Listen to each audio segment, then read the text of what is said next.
एक खरगोश को देखकर नन्हे शहजादे का चेहरा खिल उठा। शहजादा बादशाह की आंखों का तारा था। वो शाही बाग में खेल रहा था कि अचानक इसकी नज़र एक खरगोश पर पड़ी जो करीब मौजूद था। वो खरगोश को पकड़ने इसके पीछे भागा, मगर खरगोश इसके हाथ ना आया। आनन फानन कहीं गायब हो गया।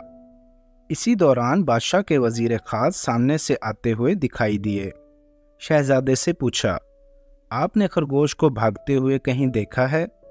वजीर ने कहा, नहीं, हमने कहीं नहीं देखा, मगर इस महल में तो कोई खरगोश नहीं है।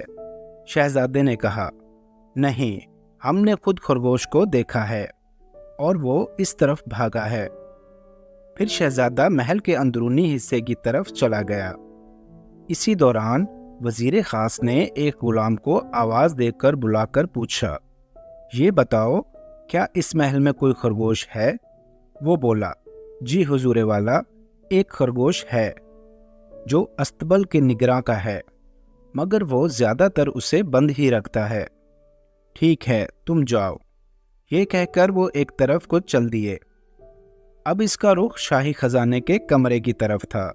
वजीर शाही खजाने के कमरे का ताला खोलकर अंदर दाखिल हुए।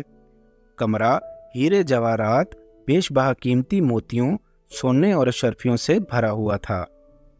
पास ही एक खाता रखा हुआ था जिसमें शाही खजाने का सारा हिसाबो किताब दर्ज था। वो इसका मुआयना करने लगे। थोड़ी देर वहां रुकने के बाद वो वापसी के लिए चल दिए कि अचानक इनके कदम रुक गए। वो अशरफियों वाले हिस्से की तरफ टिकटिकी बांधकर देखने लगे। अचानक चौंक गए। वहां से कुछ अशरफियां कम थीं। बादशाह सलामत अभी अपनी मसनद पर जलवा अफरोज हुए ही थे कि उन्होंने देखा कि वजीर खास इनकी तरफ तेज तेज कदमों से आ रहे हैं। वो करीब आए तो बादशाह ने पूछा, क्या बात है, आज आपके चेहरे पर ये हवाइयाँ कैसी? आलमपना, मुझे आपसे अकेले में कुछ कहना है। ठीक है, ये कहकर उन्होंने दरबार में निगाह दौड़ाई और आवाज लगाई, तखलिया। अब बादशाह और वजीर दोनों अकेले थे। हाँ, अब फरमाइए, आप क्या कहना चाहते हैं? हुजूरे वाला, आज हम शाही खजाने के दौरे पर थे। हमने महसूस किया है कि शाही खजाने में कुछ गड़बड़ है। गड़बड़? बादशाह को भी तजस्सुस हुआ। जी बादशाह सलामत, खजाने में कुछ अशरफियां कम हैं। ये अब क्या कह रहे हैं? इतने सख्त पहरे के बावजूद क्या ऐसा मुमकिन है? इस बार भी बादशाह के लहजे में तजस्सुस था। वजीर ने कहा, बादशाह सलामत, परेशानी इसी बात की है कि इतने सख्त पहरे और हिफाजत के बावजूद ये कैसे हुआ? बादशाह ने पूछा, आपको कैसे मालूम कि अशरफियां कम हैं? क्या आपने इन्हें गिना है? वजीर ने बताया, नहीं बादशाह सलामत, गिना तो नहीं है। दरअसल अशरफियां जिस दीवार के हिस्से की तरफ रखी हुई हैं, इस दीवार पर एक लकीर बनी हुई थी। अशरफियां इस लकीर के बराबर थीं, मगर अब अशरफियां इस लकीर से नीचे हैं, जिससे ये बात वाज़ेह हो जाती है कि वहां से अशरफियां किसी ने चुराई हैं। बादशाह ने हुक्म दिया, आप इस चोर की खोज लगाकर हमारे हजूर जल्द अज जल्द पेश करें। वजीर खास अपनी ख्वाबगाह में सर पकड़े हुए कुछ सोच रहे थे कि कहीं ऐसा तो नहीं कि किसी ने इस ताले की नकल अपने पास रखी हो और मौका गनीमत जानकर अशरफियां निकाल लेता हो। फिर इस ख्याल को ये सोचकर रद्द कर दिया कि नहीं, ऐसा मुमकिन नहीं। हमने ताले पर एक ऐसा मखसूस महलूल लगाया है कि अगर हमारी गैर मौजूदगी में कोई इसे खोलेगा तो हमें पता चल जाएगा। फिर ये कैसे मुमकिन है कि बगैर ताला खोले इतने पहरे के बावजूद अशरफियां चोरी हो रही हैं? अगले दिन का सूरज अपनी पूरी आबोताब के साथ जगमगा रहा था, मगर वजीर खास का चेहरा बुझा हुआ था। वो इस मसले को जल्द अज जल्द हल करके चोर को बादशाह के हजूर पेश करना चाहते थे। वो काफ़ी देर तक जायज़ा लेते रहे। अचानक इनकी नज़र दीवार के एक कोने की तरफ गई। वो चौंक पड़े। काफ़ी देर तक वो इस जगह को गौर से देखते रहे, फिर कमरे से बाहर आ गए। सुबह का सूरज तुलू होते ही महल में गरीबों, नादारों और फरादियों की आमद का सिलसिला शुरू हो जाता था। आज शहजादे ने जिद करके बादशाह से कुछ अशरफियाँ लीं ताकि वो अपने हाथों से इन गरीबों में तकसीम कर सकें। शहजादा मरकजी दरवाजे की तरफ उछलता कूदता जा रहा था कि अचानक इसे ठोकर लगी और वो ज़मीन पर गिर पड़ा। इत्तफाक से वज़ीर ख़ास भी इस तरफ आ रहे थे। शहजादे के गिरने की वजह से अशरफियाँ भी ज़मीन पर गिर पड़ीं। वो फ़ौरन शहजादे की मदद करने को आगे बढ़े, इसे उठाकर खड़ा किया और पीठ थपथपाकर आगे बढ़े। अचानक इनके कदम रुक गए। उन्होंने जो मंजर देखा, इसे देखकर वो हैरत ज़दा रह गए। वो काफ़ी देर तक बुत बने खड़े रहे। जो मंजर उन्होंने देखा था, इसके मुताबिक वो चोर के तकरीबन नज़दीक पहुंच ही गए थे। फिर इनके चेहरे पर मुस्कुराहट खिल उठी।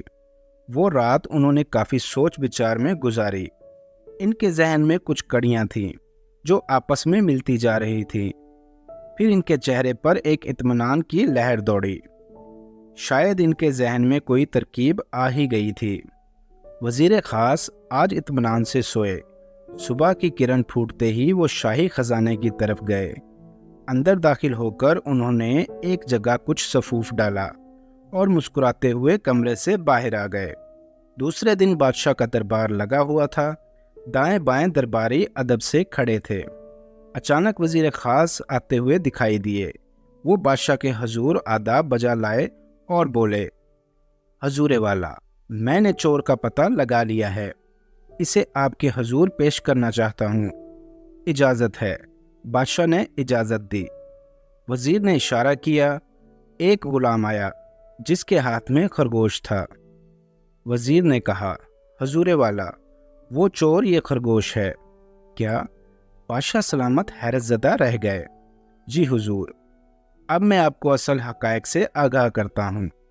जब मैंने ये सोचा कि इतनी हिफाजत के बावजूद आखिर अशरफियाँ कैसे चोरी हो रही हैं, तो मैंने एक बार फिर इस कमरे का जायज़ा लेने का फ़ैसला किया। मैं निहायत ही गौर से इस जगह का मुआयना कर रहा था कि अचानक मुझे एक कोने में संदूक के बीच से दीवार में एक छोटा सा शगाफ दिखाई दिया। इस बात को मैंने जहन में रखा। इत्तफाक से शहजादे मसाकीन की अशरफियाँ खैरात के लिए ले जा रहे थे कि इनके हाथ से अशरफियाँ गिर पड़ी। इसी वक्त एक खरगोश आया और अशरफी मुंह में दबाकर भाग गया। ऐसी हरकत कोई आम खरगोश नहीं कर सकता। कोई तरबियत याफ्ता खरगोश ही ऐसा कर सकता है। इस कमरे में जो सुराख था, इसका ताना बाना हमें खरगोश से मिलता हुआ दिखाई दिया। फिर हमने सबूत हासिल करने के लिए इस सुराख के इतराफ में एक सफूफ छिड़का। बाद में देखा तो इस सफूफ पर खरगोश के पाँव के निशानात थे। ये कहकर वो खामोश हुए। फिर वज़ीर ने इशारा किया तो 2 सिपाही अस्तबल के निगरान को पकड़ते हुए ले आए। वज़ीर ने दोबारा कहा, और हुजूर वाला, इस खरगोश का मालिक यही है। मुजरिम की नज़रें ज़मीन पर शर्म के मारे गड़ी हुई थीं। हजूर वाला, इसने अपना जुर्म कबूल कर लिया है। दरअसल एक दफ़ा किसी काम की वजह से शाही खजाने के कमरे में ये भी हमारे साथ गया था।